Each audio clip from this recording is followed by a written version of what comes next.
ପିଲାମାନେ ଆଜି ଭିଡ଼ିଓରେ ସୁନ୍ଦର ରଚନାଟି ପ୍ରସ୍ତୁତ କରିଛି, ଯାହାର ବିଷୟବସ୍ତୁ ରହିଛି ଅଂଶୁଘାତ।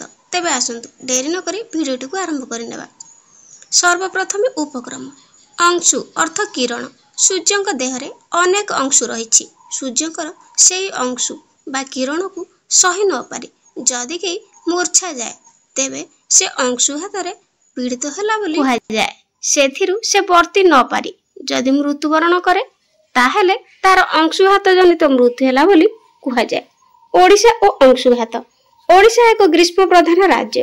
ଯଦିଓ ଏଠାରେ ଗ୍ରୀଷ୍ମ, ବର୍ଷା, ଶରତ, ହେମନ୍ତ, ଶୀତ ଓ ବସନ୍ତ ଏହିଭଳି 6 ଗୋଟି ଋତୁ ପ୍ରତିଭାତ ହୁଏ, ତଥାପି ଅଧିକାଂଶ ସମୟରେ ଗ୍ରୀଷ୍ମର ପ୍ରାଧାନ୍ୟ ଅନୁଭୂତ ହୁଏ। ଓଡ଼ିଶାରେ କେବେ ହେଲେ ଅଂଶୁଘାତ ଦେଖାଦେଇ ନଥିଲା। ରାଜସ୍ଥାନର ମରୁଭୂମି ଅଞ୍ଚଳରେ ଅଂଶୁଘାତ ଘଟେ ବୋଲି ଓଡ଼ିଶାର ଖୁବ୍ କମ୍ ଲୋକ ଶୁଣିବାକୁ ପାଇଥିଲେ। ତେଣୁ ଅଂଶୁଘାତ କ'ଣ ତାହା ଓଡ଼ିଶାର ଅଧିକାଂଶ ଲୋକ ଜାଣିନଥିଲେ। 1998 ମସିହାରେ ଗ୍ରୀଷ୍ମ ଋତୁରେ ଓଡ଼ିଶାରେ ପ୍ରଥମ କରି ଅଂଶୁଘାତ ହୋଇଥିଲା। ଅଂଶୁଘାତରେ ପ୍ରାୟ 2000 ଲୋକ ମୃତ୍ୟୁବରଣ କରିଥିଲେ। ଅଂଶୁଘାତର କାରଣ। ମଣିଷ ତାର ସ୍ୱାର୍ଥ ସାଧନ ନିମନ୍ତେ ପ୍ରକୃତିର ଶୀତଳ ଛାୟା ପ୍ରଦାନକାରୀ ସବୁଜିମା ଭରା ବୃକ୍ଷରାଜିକୁ ଧ୍ୱଂସ କରିବାରେ ଲାଗିଛି। ଗ୍ରୀଷ୍ମରେ ସୂର୍ଯ୍ୟଙ୍କର ପ୍ରଖର କିରଣକୁ ରୋକିବା ପାଇଁ ସବୁଜ ବନାନୀର ହ୍ରାସ ଘଟୁଛି। ପୂର୍ବେ ତ ଓଡ଼ିଶାରେ ଅଂଶୁଘାତର ନାମ ପର୍ଯ୍ୟନ୍ତ ଶୁଣାଯାଉନଥିଲା। ଏବେ ହେଲା କାହିଁକି? ଏହାର କାରଣ ହେଉଛି ଲାଭଖୋର ଲୋକମାନଙ୍କର ଲୋଭ। ସେମାନେ ଧନପତି ହେବା ଲୋଭରେ ଜଙ୍ଗଲରୁ ଗଛ କାଟି କାଠ ଚୋରି କଲେ। ଫଳରେ ଓଡ଼ିଶାରେ ଜଙ୍ଗଲ ସବୁ ନଷ୍ଟ ହୋଇଗଲା। ଗାଁ ମାନଙ୍କରେ ଯେଉଁ ବିପୁଳ ସଂଖ୍ୟାର ଗଛ ସବୁ ଥିଲା, ସେ ସବୁ ଏବେ ଆଉ ନାହିଁ।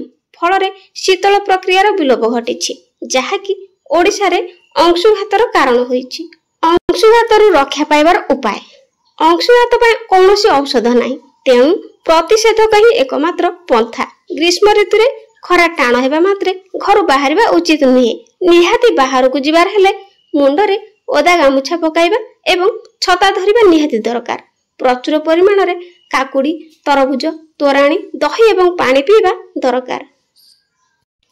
ଏହିପରି ଭାବରେ ଦେହକୁ ଶୀତଳ ରଖୁ, ତେବେ ଅଂଶୁଘାତରୁ ରକ୍ଷା ପାଇବାର ସମ୍ଭାବନା ରହେ। ଶେଷ କଥା, ଓଡ଼ିଶାକୁ ଅଂଶୁଘାତରୁ ରକ୍ଷା କରିବାକୁ ହେଲେ ଲୋଭାସକ୍ତ ହୋଇ ଅବିଚାରିତ ଭାବରେ ହେଉଥିବା ଜଙ୍ଗଲ କଟାକୁ ବନ୍ଦ କରିବା ଉଚିତ। ସହର ଓ ଗାଁ ଗହଳି ମାନଙ୍କରେ ପ୍ରଚୁର ପରିମାଣରେ ବୃକ୍ଷରୋପଣ କରି ବୃକ୍ଷ ସଂଖ୍ୟା ବଢ଼ାଇବା ଉଚିତ।